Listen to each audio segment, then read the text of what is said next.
Bonjour à tous, on se retrouve aujourd'hui sur F1 Talks pour un résumé du Grand Prix d'Émilie-Romagne à Imola. Donc d'abord on voit ensemble la grille. Lewis Hamilton partait en pole devant les deux Red Bull de Sergio Perez et Max Verstappen. Ensuite on a 4ème Leclerc, 5ème Gasly, 6ème Ricciardo, 7ème Norris, 8ème Bottas, 9ème Ocon, 10ème Stroll, 11ème Sainz. Ensuite on a 12ème Russell, 13ème Vettel, 14ème Latifi, 15e Alonso, 16e Raikkonen, 17e Giovinazzi, 18e Schumacher, 19e Mazepin et enfin 20e Tsunoda qui s'était craché en qualification. Et avant même le départ, on savait qu'il y avait un risque de pluie avant le début de ce week-end et même hier. Et 45 minutes avant le début de ce Grand Prix, c'est le cas, il s'est mis à pleuvoir à Imola. La piste était alors détrempée lorsque les pilotes entamaient leur tour de reconnaissance.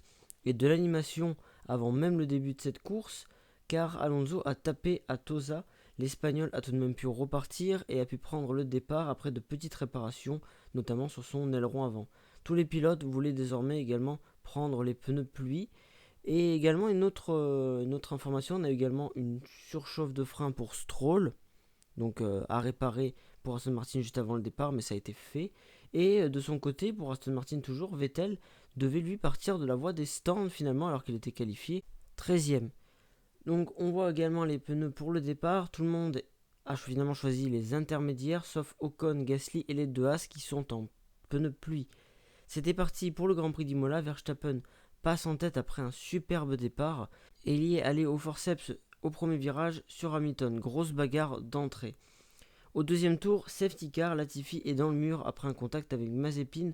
Le Canadien était parti en tête à queue et en revenant sur la piste, il a été touché par Mazepin qui n'a pu l'éviter. Ce n'était pas la faute du Russe. Cette fois-ci, je tiens à le préciser, je pense que ce n'était pas de sa faute. À ce moment-là, le classement est le suivant. Verstappen est en tête devant Hamilton, Leclerc qui a passé Perez. Derrière, on a Ricciardo, Gasly, Stroll, Sainz, Norris et Bottas qui complètent le top 10. Ocon décide alors de changer ses pneus pluie par des intermédiaires. Il a donc évalué que c'était une mauvaise stratégie de la part de son équipe et peut-être de lui-même. Vettel lui aussi change ses pneus. C'est une possibilité également d'une opportunité de s'arrêter plus tôt pour avoir des gommes fraîches sans forcément perdre énormément de temps. Au quatrième tour, pendant la procédure de safety car, Schumacher finit dans le mur en chauffant ses pneus. Il a pu repartir, mais avec un aileron cassé. Et à ce moment-là, la pit lane est alors fermée à cause des débris, mais c'est ballot pour Schumacher puisque ça le pénalise lui-même puisqu'il ne peut pas changer d'aileron. Donc il a fait un tour avec un aileron cassé, deux tours finalement. Donc juste après, au cinquième tour, Perez est piégé également, il passe dans les graviers sous safety car, il a pu reprendre sa quatrième place cependant. Au septième tour, c'était reparti, toujours une grosse bagarre entre Verstappen et Hamilton. Le Britannique a essayé de dépasser Verstappen, mais Verstappen s'est bien défendu. Au tour 9, deux tours plus tard, Verstappen réalise le meilleur tour. Et après avoir résisté à l'attaque d'Hamilton, il s'envole avec déjà 5 secondes d'avance sur le Britannique. L'incident du départ, on apprend d'ailleurs que l'incident du départ avec Hamilton est par ailleurs noté. Un tour plus tard, problème de direction pour Perez qui le signale à son équipe. Au 11e tour, la direction de course annonce qu'il n'y aura pas d'enquête pour l'incident du départ qui avait été noté, on l'a vu juste avant. Dans ce même tour, Sainz, alors en bagarre avec les McLaren, sort large dans les graviers à Rivazza et perd du temps, mais pas de place puisque derrière lui, Gasly, qui a été déjà avalé par Norris et ce même Carlos Sainz, se fait larguer avec ses pneus pluie qui se détruisent. C'était donc une mauvaise stratégie finalement et Ocon finalement a bien fait de rentrer dès le début et Gasly aurait dû le faire également. Au tour 13, on apprend que 10 secondes de pénalité sont infligées à Perez pour avoir doublé sous safety car. Donc je le rappelle, il avait repris ses positions perdues après son passage dans les graviers. On l'a vu plus tôt, mais les commissaires ont été un peu durs avec lui et l'ont pénalisé de 10 secondes de stop and go. Donc voilà, comme je l'ai dit, pour moi c'était une pénalité très dure pour le Mexicain et pas vraiment méritée car c'est à la base une petite erreur sous safety car avec des pneus froids, plusieurs tours sous safety car et difficile de les faire chauffer avec également la vitesse réduite sous ce long safety car et également la pluie et la température froide de la piste en ce début de course, donc un peu dur. C'est une erreur du Mexicain, mais je ne pensais pas qu'il prendrait une pénalité pour avoir repris sa place. Au 15e tour, Sainz est de nouveau dans les graviers. Donc son ingénieur lui dit qu'il va trop vite et qu'il doit un petit peu se calmer pour éviter de sortir trop souvent. Au tour suivant, Norris a un très bon rythme et est bien plus rapide que son équipier Ricciardo et demande des consignes d'équipe pour passer. Au tour suivant, il est entendu, Ricciardo le laisse passer et le Britannique à ce moment-là s'envole avec un rythme bien plus soutenu et bien plus élevé que son coéquipier. Au 22e tour, on passe un peu plus loin, on apprend que 10 secondes de stop and go sont également infligées à Vettel pour une infraction de son équipe avant le départ. Il est également repassé une nouvelle fois au stand et il est le premier en slick. Il n'avait donc rien à perdre à ce moment-là et il est le premier à tenter ce pari. Retour à la bataille en tête, au 26e tour, Hamilton revient très fort sur Verstappen, 2 secondes seulement d'écart. À ce moment-là, on se demande alors qui va être le premier à s'arrêter pour le pari des slicks. Et au tour suivant, on passe à une autre bataille.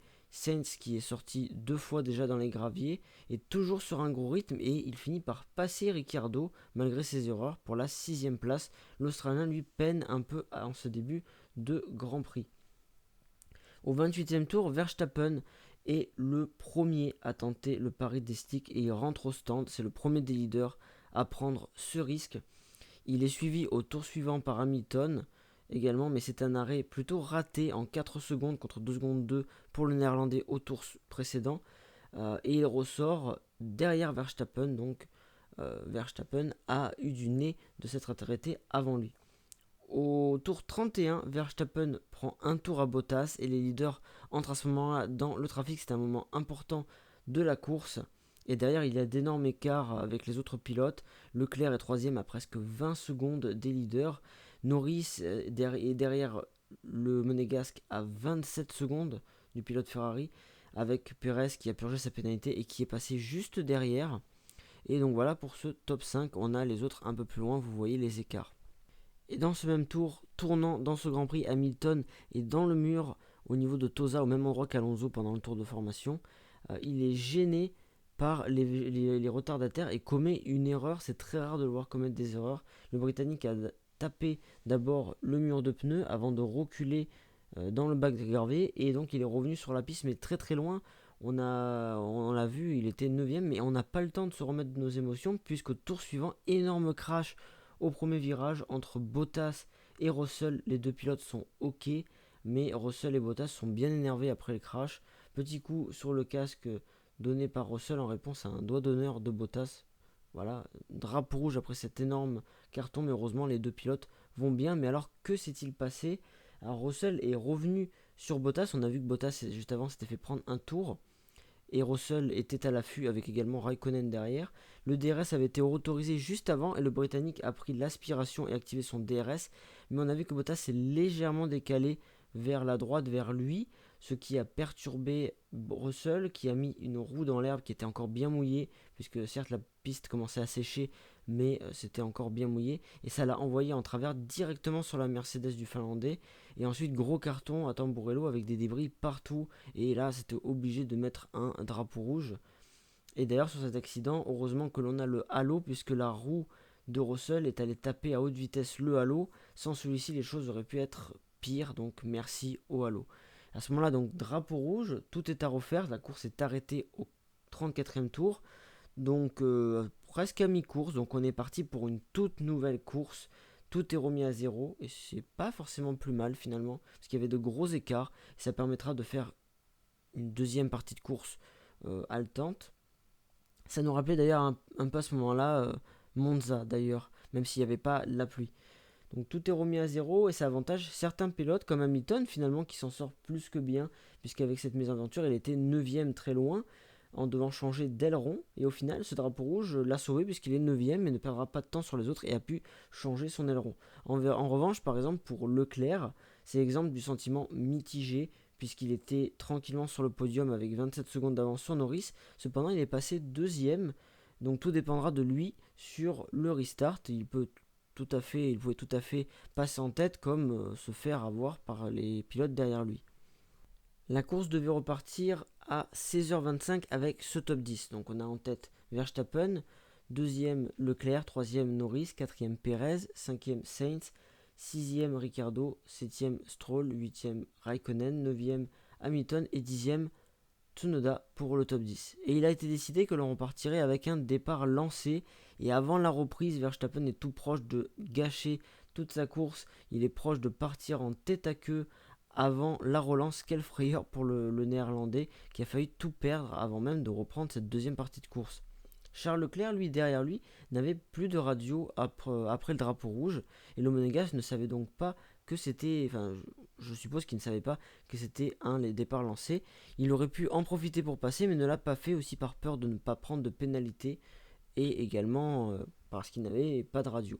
Finalement, dès le restart, c'est le Monégasque qui a perdu une place, dépassé par Norris dans la ligne droite. Norris qui a été opportuniste pour prendre la deuxième place.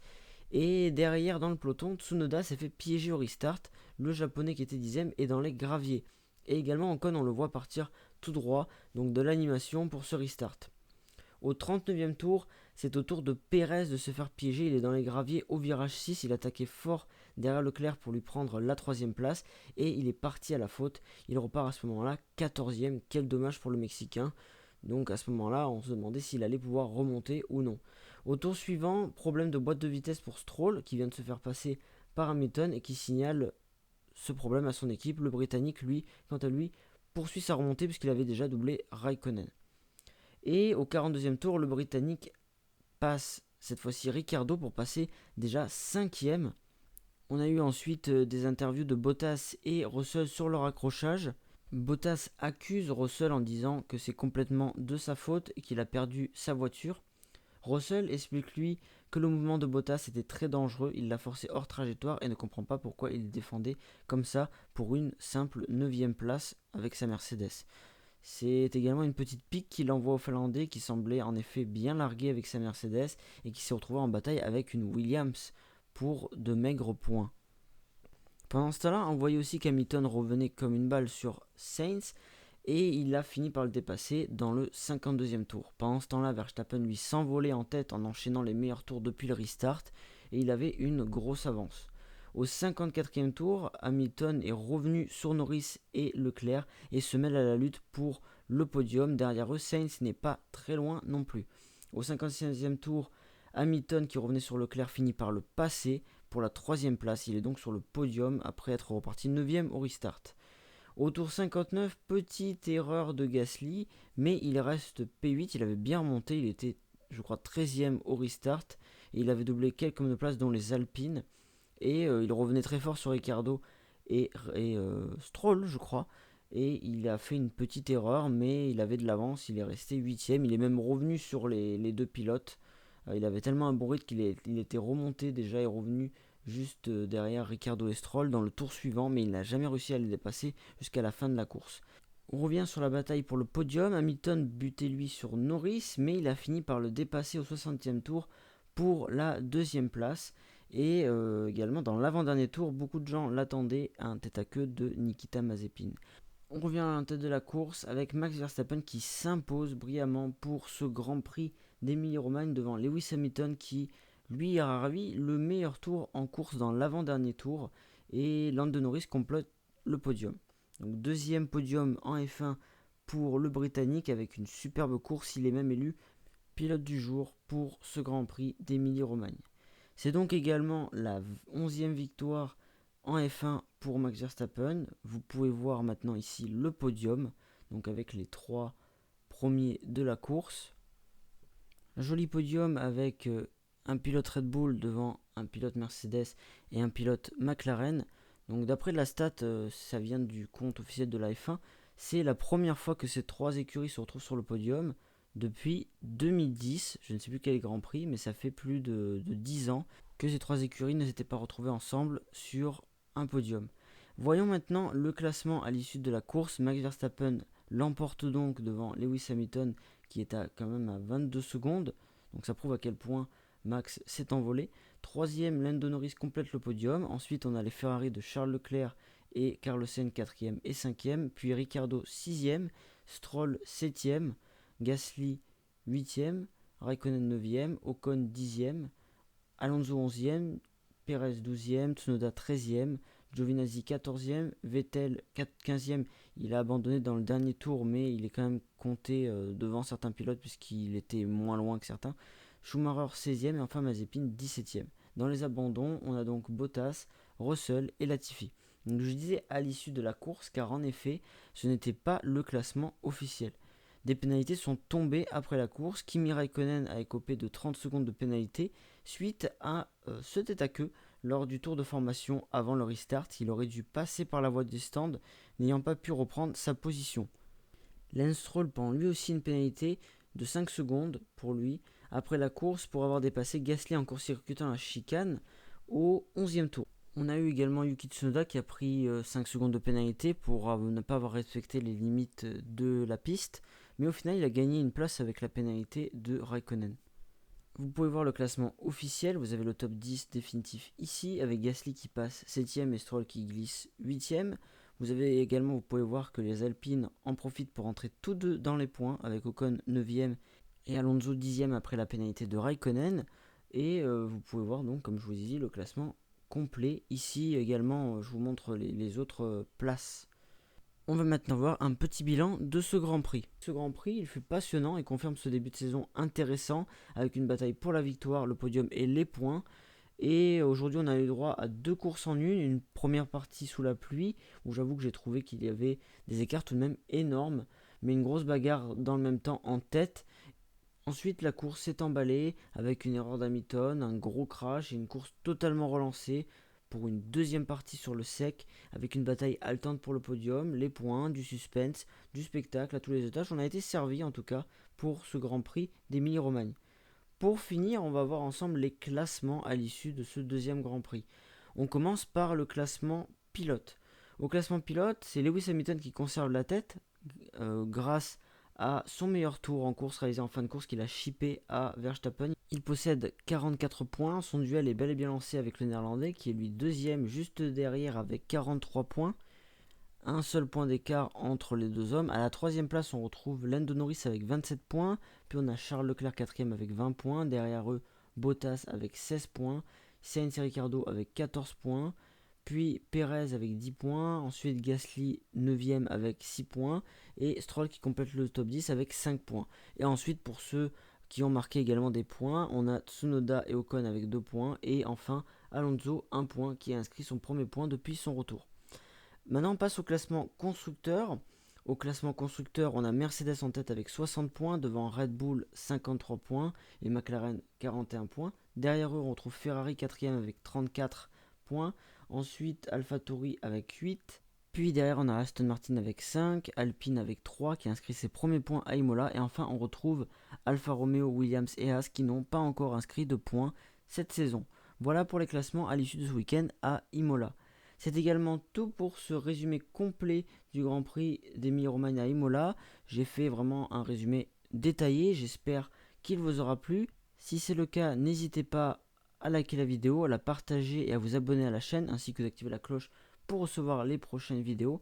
Le prochain rendez-vous F1, ce sera le Grand Prix du Portugal à Portimao dans 2 semaines. En attendant, dans la semaine, on aura quelques vidéos Actu F1 que vous pourrez retrouver sur la chaîne. Sur ce, merci d'avoir suivi la vidéo et on se retrouve très vite pour parler F1 sur F1 Talks.